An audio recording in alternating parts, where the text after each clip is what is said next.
like calling this a load because it's very much like hitting. In hitting, we position our body to get ready to load up to hit as the pitch is coming towards us. I tell little kids, when I work with a little kid, it's like a cat getting ready to pounce. He gets energy ready and he goes. We're doing the same thing when we set up our base stealing stance. So we go through these videos, you're going to see Ryan working as a hitter to get this feeling, but we're doing really a few different things. Our setup promotes us to explode out. So we load up our body so muscles are ready to fire. For example, when we do a squat, we drive our hips back towards this wall. We keep our feet in front of our knees, or else we're going to have problems. If we put our knees over our feet when putting weight on our back, it can be very dangerous. Base stealing is not this. Base stealing is loading your body up, so we need to load our ankle in a flex position. This would require us putting our knee over our foot. Or like a wide receiver comes up to the line and gets in this position, his knee's over his foot. It's just what's natural. So we have to make sure that position is a friendly position to run in or to explode in. I like to promote an athletic stance, just like in anything else. If you jump up and grab a rebound, that spot you land in, or if you're going to jump off a 10-foot ledge, you would land in an athletic spot. This is the same spot I like to take off from. Our feet are outside of shoulder width. Our knees are above our feet. We're loaded up, and our back should be straight. It shouldn't be hunched over. All right, it should be in a strong position. This should help load our body so we can take off. The final thing is our hands should be in a friendly spot. This is where I see the most, some crazy things. Some guys that come in with hands facing a different way, or so their hand.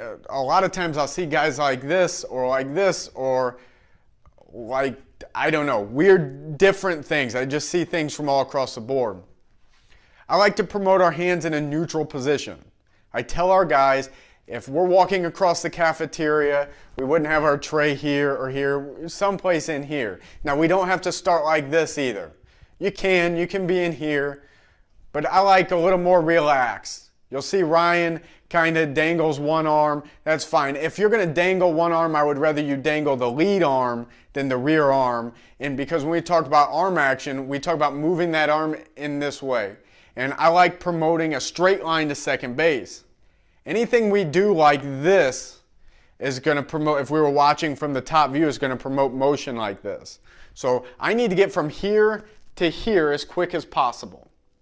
So this all comes from our setup. Issues here can lead to inefficiency when we first start to go. When we're positioned in this athletic spot, the next issue I see is guys that don't get their knees inside their feet. Again, if you work with hitters, this is something that we talk about often, is being in this stacked spot where our knees are inside our feet. And base runners should really be the same way and really be loaded in there. So if I were hitting as a righty, it's going to look weird if I'm a lefty, but if I were hitting as a righty and I did a leg lift, I would want to pinch my legs together. It's like scrunching the energy when I load up. It's the same thing here. My weight should be loaded inside my thighs to be able to explode out. So it's like I'm taking the ground and I'm moving the ground to make sure when I fire that these first steps are efficient, explosive. If I'm just standing here with my knees kind of pointed out this way, I don't get the same feeling, right? The other issue I see with the setup is the front foot starting to go out. I'm working on a blog, it'll probably be out by the time this comes out, but why I don't like this position. Again, we're setting those dominoes up for this explosive movement, and once I release that tension by turning my foot out, this doesn't help enough to go this way, right? And my point in my blog is if this were true, and if you're a coach and you've recruited, you know what I'm talking about, you can have 100 guys come through a showcase and we'll let them cheat like this a little bit. But as soon as somebody comes and gets a sprinter stance and just lines up like a sprinter, we stop and say, no, you got to get an leadoff stance. But we never stop the guy that's just cheating open a little bit because his time's not that much different. If he's a slow runner, he's still going to be slow, right? And my point here is it doesn't help that much. So keeping my toes straight loads that weight in the inside just like it would hitting. I want to start with 10 toes towards the plate, and it's the same idea here. So that tension creates elasticity. When we start, we're going to have that rubber band effect that's going to get us out of the box quicker. With base stealers, it's not like hitting where you run into people that are unathletic as far as standing too close and don't really get into the ball. Base stealers, a lot of times you got guys that are too wide and too squatty. So they'll sink down so far into their hips, it's tough to get them out of their hips.